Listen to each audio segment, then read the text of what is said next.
Silver Screen News with us, the Silver Screen Dudes. I'm Anthony Jordan. I'm Nico Luro. Okay, guys, it's top 5 time again. And this time, as I said in the link below, we were under the earth, now we're above. We're way up for some part of it because in celebration of the epic movie that is Star Wars The Force Awakens. It's not, yeah, I said it, and it's in the week and I'd be an idiot not to. So I have to acknowledge 4 days away! At the time of recording. At the time of release. Oh my god. Yeah, exactly. Oh my god, when this releases, we're going to be a day away. That's why we are honouring Star Wars with our top 5, guys. God. We're keeping it sci-fi, we're keeping it adventure. We're going very sci-fi. I can't do this, I need a moment. I'm melting down. A day away? Ooh. Sorry, carry on. Right, what I would like to mention right now is you will not, because it's in honour of Star Wars and in linking with Star Wars, we will not mention any Star Wars movies. As much as I want to. Yeah, as much as we had it in our top 5 last week, The Empire Strikes Back being both, would I agree? We agreed on that, both our favourite Star Wars movie. It's our favourite sequel. Yeah, favourite sequel. Yeah. And, well, it's my favourite Star Wars movie thus far. We're in honour of it, you can't then, otherwise it'd be very Star Wars central and you kind of have a given number 1.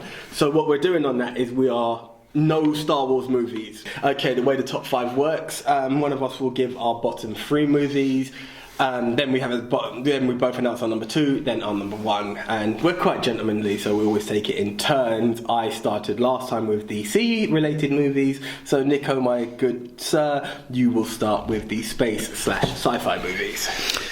Yes. So, my number 5, I'm pretty sure it's going to be on your list, and I might have to start punting straight away. It's The Matrix. Oh, yeah, we're gonna, that's Are we punting? That's punt zone, definitely punt zone. Yeah. Alright, my number 4, I know you may not have considered it, I know you've seen it, but I doubt it's on your list, is Aliens. Oh, okay, interesting. I've brought this up on a few lists. I brought it up, I think, on the sequels last week. I know I mentioned it in the top 10 horror. This movie seems to be coming back again and again. Yeah. For some reason or another, I rate this movie very highly, even higher than the original. You've heard me talk about the chest burster scene before. James Cameron, being the genius that he is, created a generation upon generation of space marines. I mean, you want to talk Halo? That movie ain't here without aliens. And you want to talk taking what was essentially a monster psychopath killer from Alien 1 and turning it into a proper action space sci-fi adventure with the not always obvious but now universally appreciated female protagonist in Ellen Ripley in a kind of almost mothering role as well as badass role. And you've got the recipe for a great movie. Okay, but... And Bill Paxton doing his usual overacting. Yeah. That's it, man. We're totaled. We're out of here, man. I tell you, we're dead. Game over, man. Not good. Yeah, it worked. It was out there, but it worked. Game over, man. I'm hesitant on this because I don't want to jump in on your thing, but I agree with you on everything you said. It's just that I went for Alien at number 4. That's the... Okay, we'll hold it. Yeah, exactly, okay. We'll hold there. So, I agree with you. I think it's the franchise that is Alien. So, what you're saying, I don't deny in any way, shape or form. Yeah. Okay. My number 3... I'll be here. E.T. the Extraterrestrial. Very, very, very close to being on my list. I love this movie. I mean, brilliant practical effects, building E.T. actually as a doll/figurine, amazing. The feeling, I mean, he's an ugly little thing at the basis, E.T., isn't he? He's not the most prettiest thing on the eyes. He kind of looks like a dried up raisin. He's not attractive, but my God, you end up loving this little guy. Yeah, it's it's one of those movies. And he is. Say what you will about, Steven Spielberg, greatest director of all time, in my opinion, but people often argue about what his poster child movie is. I say it's this one, and I put that just down to, his production company, which is Amblin Entertainment. What's the logo of Amblin? Yeah. It's the bike going across the moon, isn't it? And it's one of the most iconic scenes going as well. And that music from John Williams, I mean, it's just got it all. A young Drew Barrymore. Yeah. Remember that? Yeah, very early. Fun fact, what are the candies that he's eating? Ooh, off the top of my head, it can't come to me. Go. It's Reese's Pieces, yeah? It was supposed to be M&M's. Spielberg and M&M's had a fallout. Okay. Mistake! This is the way these stuff. And you remember E.T. Jane? Boing. That was fantastic, but that E.T. phone home, I mean, it's iconic, isn't it? Everyone knows E.T. phone home.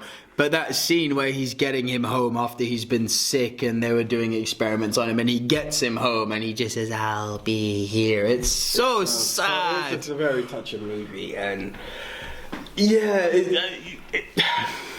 put it this way. Not all sci-fi has to be action. No, exactly, and that's the thing. E.T. is very warming, and it was a really touching movie. Very touching movie. Yeah, as you said, a young Drew Barrymore as well. But it was one of those movies that it was so iconic. It still is. It still is. I shouldn't say was. It's you remember. You know what it is? Instant classic. Yes. I think that's what E.T. was. You kind of watch it and you know it's always gonna be right here. You know, it catches you, it touches you. It's very close to being on my list. I can't knock it. I wouldn't hate on it. No, you can't. You can disagree whether it's on a list or not. I mean, I'm going to fight for it now. Having said all that I've just said, I might fight for it to be on our Rushmore, but you can't hate on E.T. It's one of those, unless you're a hipster.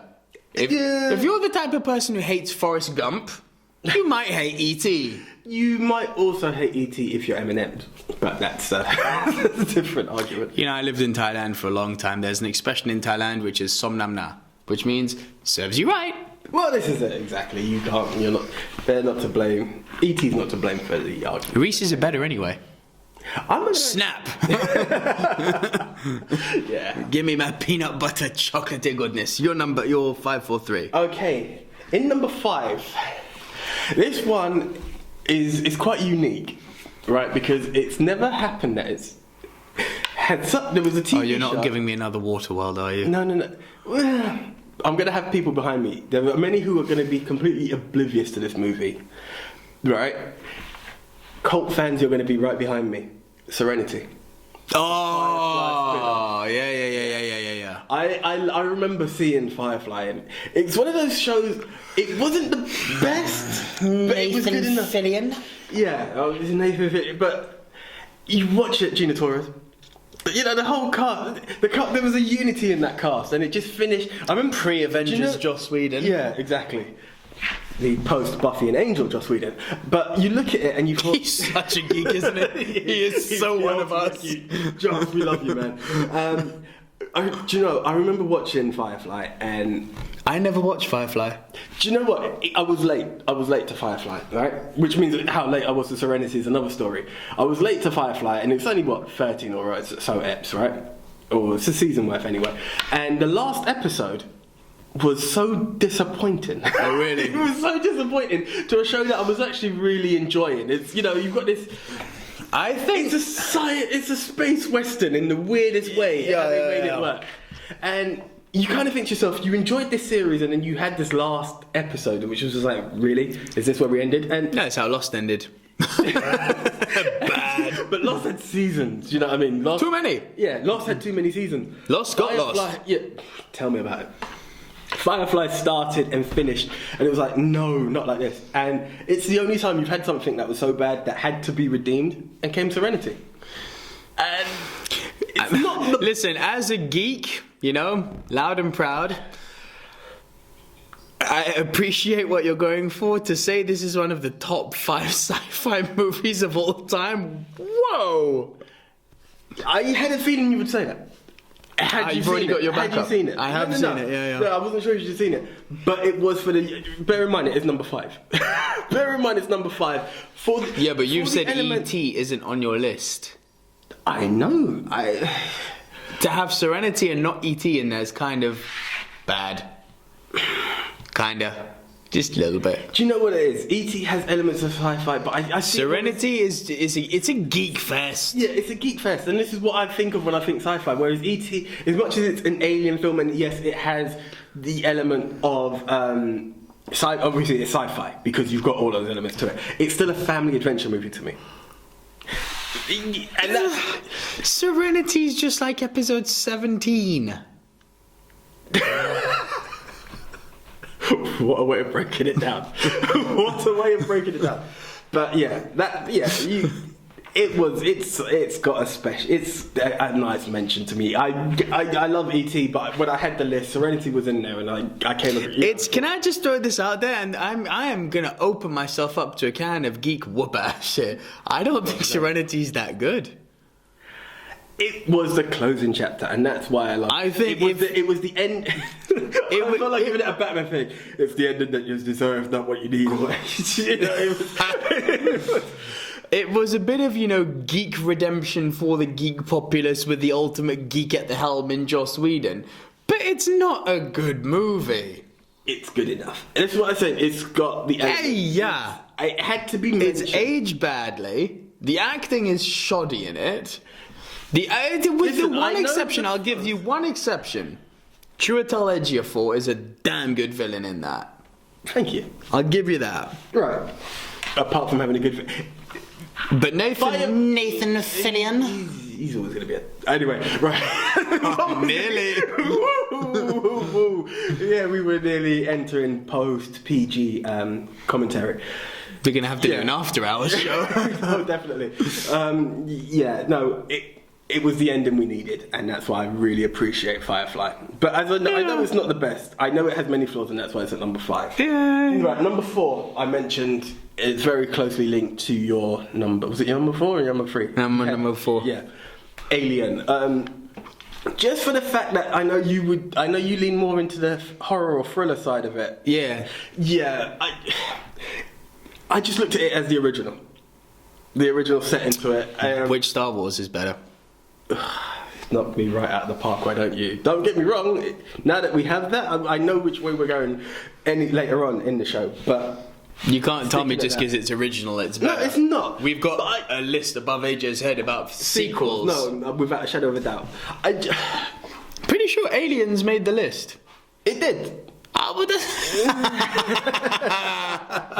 Alright, point proven. This is I'm not doing the best here so far, but I didn't. Do you know what? We've always mentioned aliens, and I don't want to discredit Alien in any way as well. I've always been respectful when I've brought up Aliens to mention Alien and say it's the original, but I still say it's more of a slasher horror than a.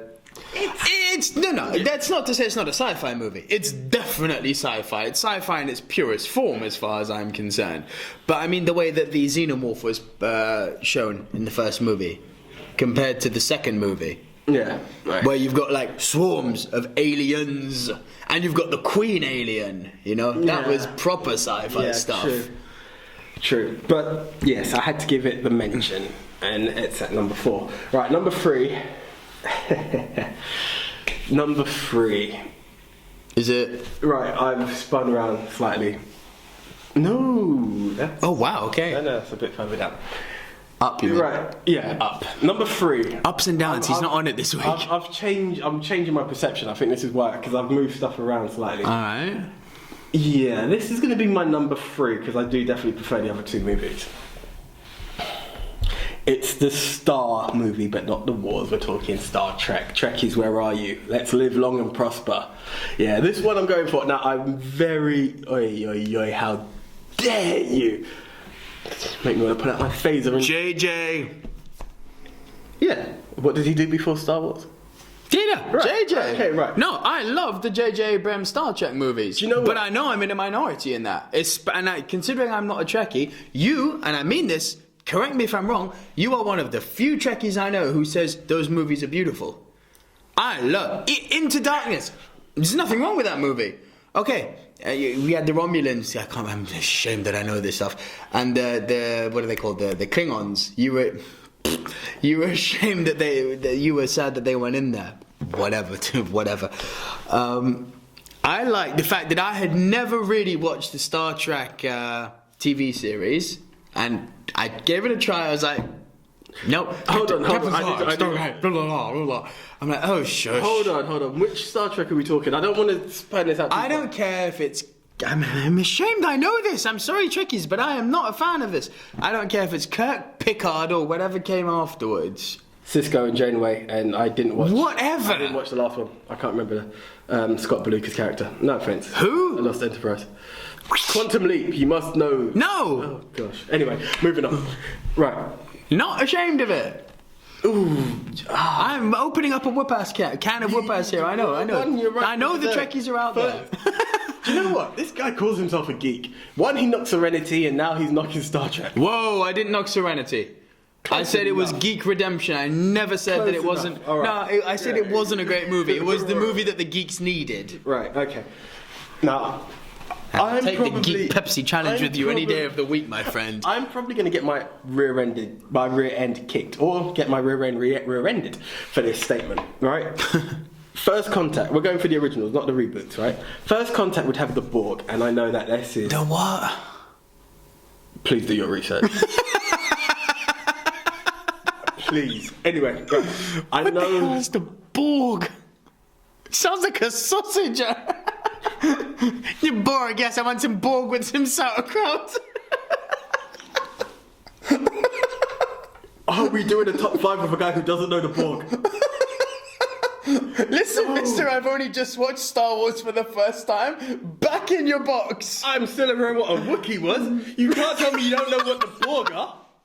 What the hell? Are they the ones with the black... Yes! Oh, okay. Composure. You've moved from sweaty geek. You're just now a closet nerd. You comment and insult below. All right, I don't normally encourage this. Insult below. Ooh, right. Anyway, Didn't one of them have their face rearranged and then said that line, "Resistance is futile"? the Borg. Okay. The Borg. Right. Oh my days. The Borg! It must be the Borg! The Borg! Right. Say it as much as you want. Listen. Bjorn Borg? I don't believe this is happening. Listen. He had nothing to do with them, right? Sounds like he's got a lot to do with it. He may sound like he does. Right. I encourage you to go and see that. But that's not the one I've seen him play tennis. For God's sake. Right. Star Trek First Contact isn't even the one I'm going for. With, yes, the Borg. Right?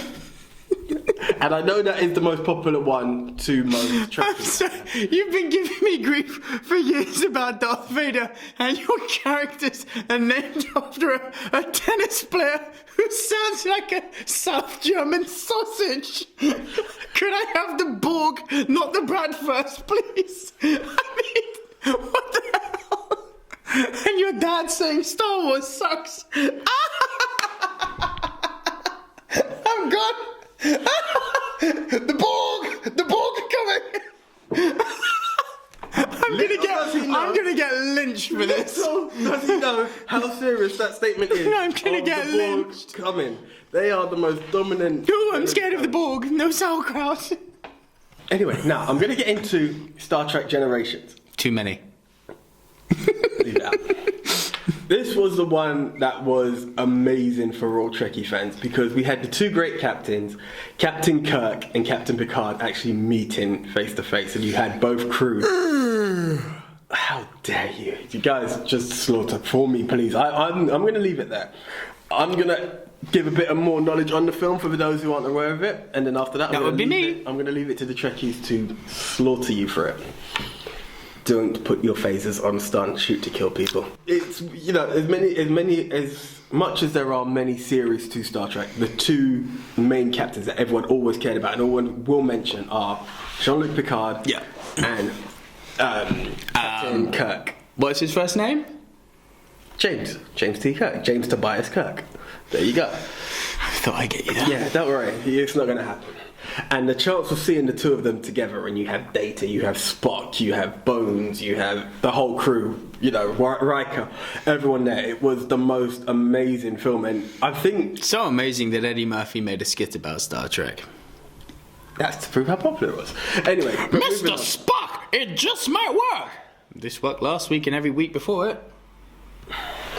Keep your thoughts to yourself. Right. I'm just out there, and guys, you must, as much as we have First Contact, to me, seeing the two captains together, working together and defeating the evil was the one. So for me... Is it the Borg? No, the Borg weren't involved in that one. So yeah, who was it this time? That's a question. You bastard.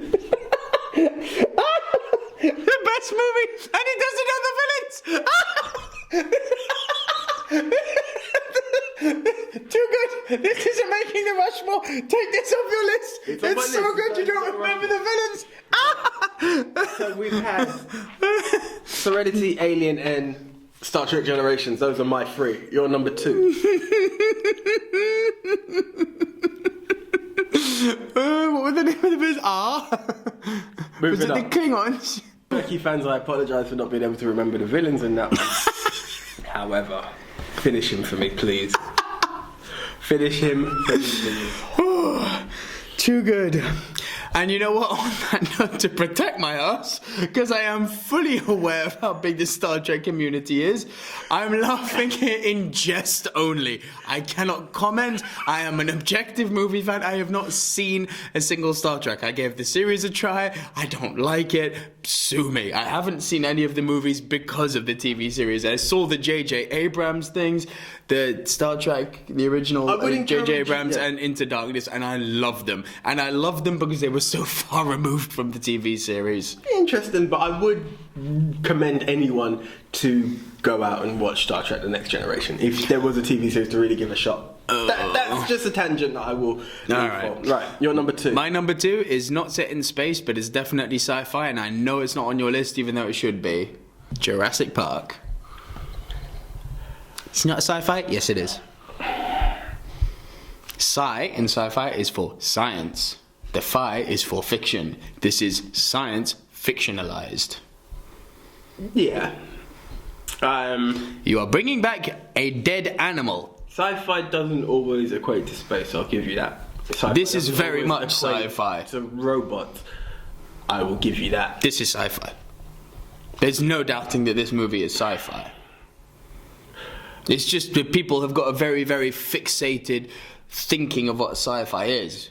That doesn't mean it's correct. The same way as I was arguing at the beginning that Star Wars is more fantasy than it is sci-fi, though it may have elements of sci-fi. You can argue Jurassic Park is more of a monster movie than it is sci-fi. Yeah, cool, but it's a sci-fi. Okay, but then again, knocking yourself out of the park for like the second or third time. If you have elements of sci-fi in Star Wars, the similar that you have elements of...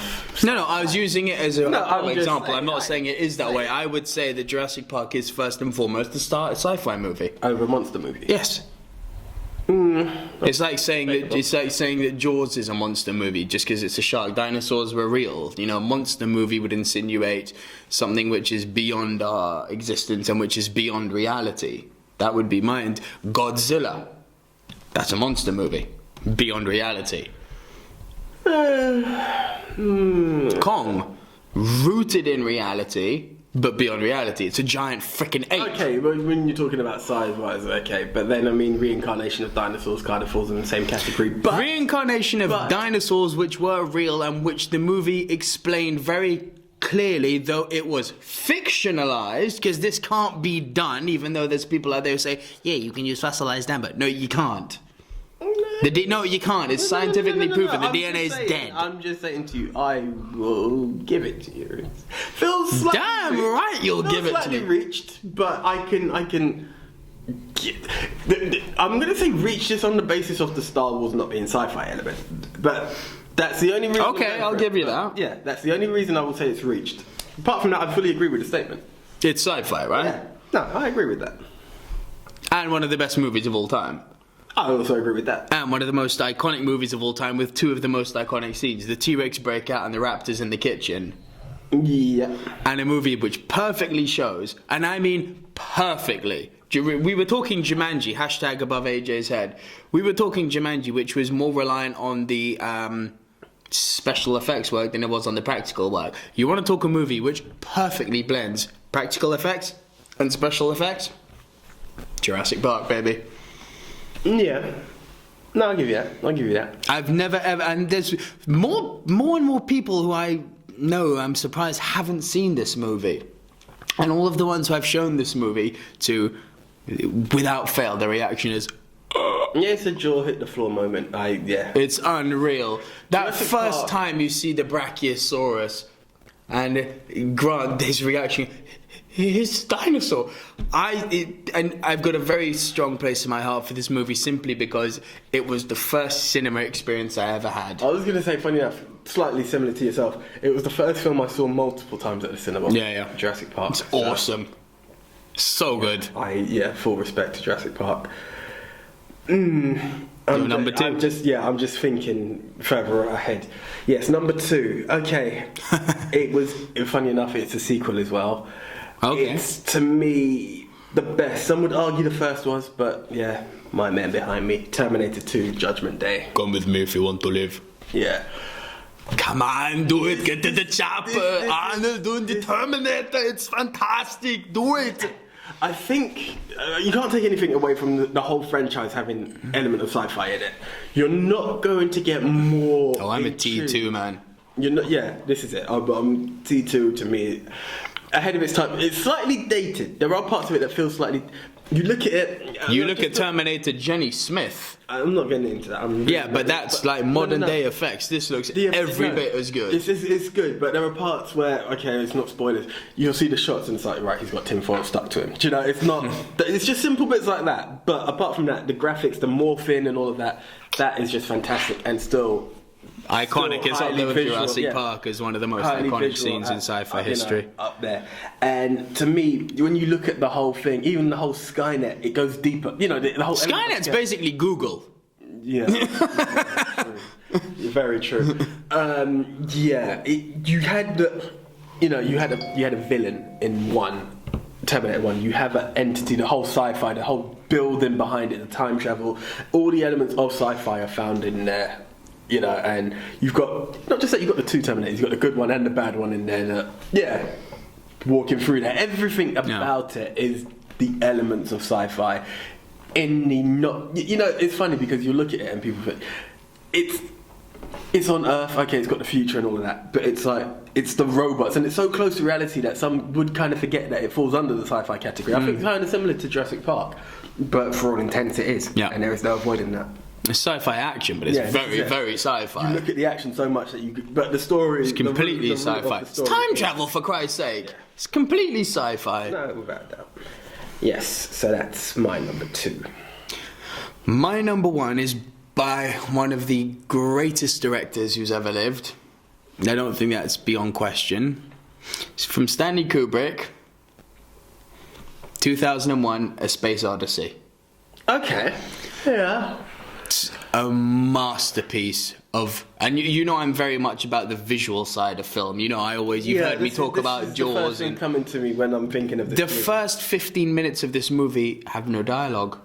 15 minutes for a modern day movie to have. I mean, I'm sorry, I know it was late 60s, but it's still a modern day movie. We had colour, we had sound, we had special effects. It's a modern day movie.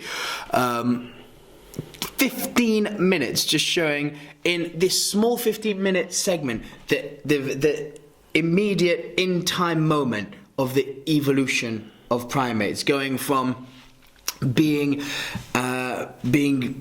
not banished but being beaten to the local watering hole by a rival kind of monkeys, to that monkey then finding the first tool which was used as a weapon, all the way through time to the HAL robot. So we go from the most primitive tool to mankind's most advanced tool, the evolution of history as seen in a movie. It is spectacular movie making. And you want to talk about a villain that is so unobvious but so intimidating in the HAL computer, and that you just don't see. You just see this red eye. School days, I'm sorry. I don't have that information for you. I mean, there's something about robots, just like in T2, but I mean, your robot, granted, has more character than this, but it's that characterless, faceless menace that exists in 2001 that makes it just oh so powerful. And just like following my belief of Alfred Hitchcock's movie making 101 rule of make it visual, oh man, this movie ticks the boxes. Yeah. This is, and it has aged. I will say that. That first 15 minutes, you can tell it's men in a monkey suit. You see something like the recent Andy Serkis Rise of the Planet of the Apes, and I mean, they are worlds apart. But movies for me, as well as being forms of escapism, they're time capsules. It's to see how on the ball Kubrick was with the elements that he had available to him in his time of filming this, and how on the ball and ahead of the curve he was to make a movie like this.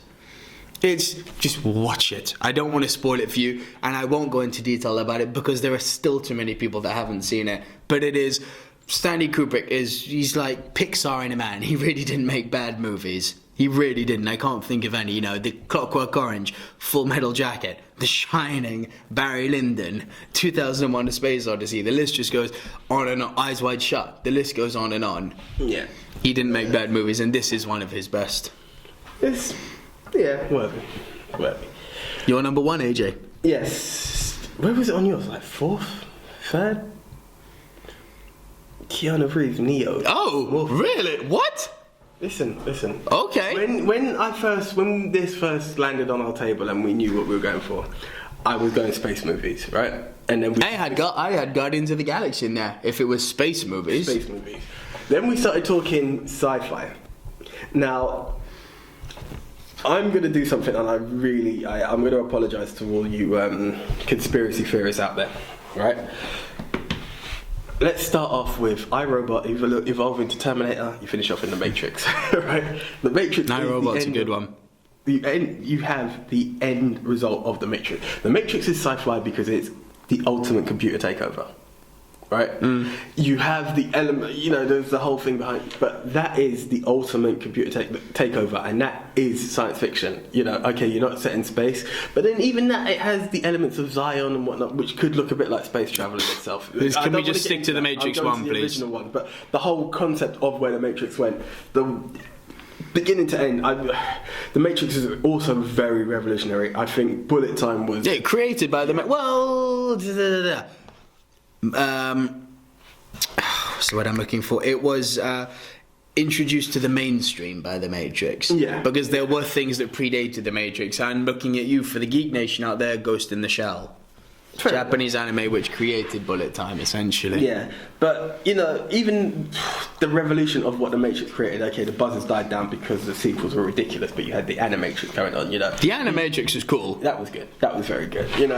There was a sensation and a wide storm, and it kind of, I don't want to say it brought sci-fi back, but it did. It did. It was so much. It had action, and it created so many spin-offs and farces.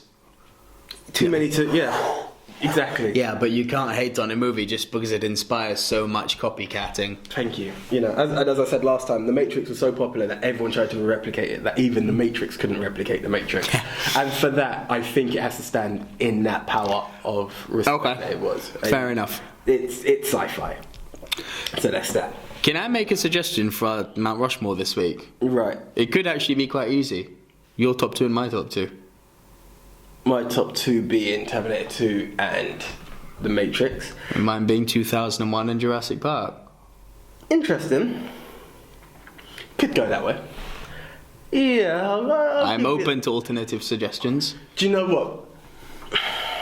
I feel bad for any deep-rooted sci-fi fans out there who are going to see Star Wars or Star Trek. We've made our disclaimer about Star Wars. Let me say now, if Star Wars was in the list, Empire is number one. I'm just saying, it seems really weird, but I know the argument and the time restraints will never be there, and I believe we could have a recall later on. Not Total Recall, that could have also been in there, but we will have No, AJ. No, AJ.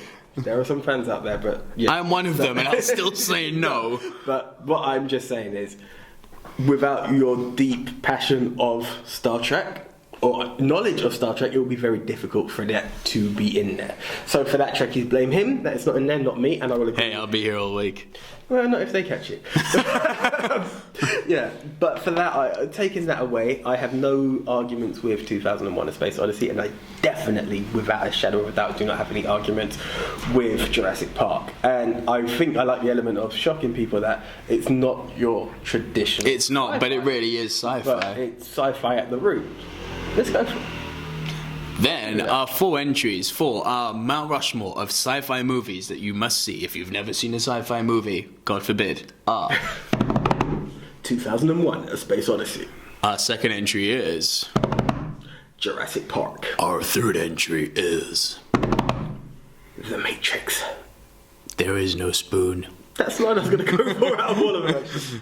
and our fourth entry is Come on! Watch this film if you want to live. What's this film if you want to live? Come on, watch Terminator 2, do it! Terminator 2, Judgment Come Day. on! And I would like to also add that Terminator 2 is the only one that you could watch without having to watch any of the others, and it's a standalone movie. Right, Absolutely. Terminator 1 naturally didn't need to have any sequels, Sure. but as a sequel, and it's a standalone movie. 3 and onwards is just ridiculous. No offense, but yeah, that's that. Here's So, looking at you, Jenny Smith. subscribe to us on YouTube, follow us on Facebook. Follow us on Twitter, like us on Facebook, and follow us on Instagram. And let us know what you think of this video. Leave your thoughts and comments below. Please tell us what your top 5 sci-fi movies are. Do you hate on me for not loving Star Trek? I'm feeling it coming, so bring it on, guys. That's what we're here for. Unleash the fury. And on that note, you are... Let him know resistance is futile, and that's from me, Anthony Jordan. Bring it on. The force is strong. I am Nico Leroux. See ya.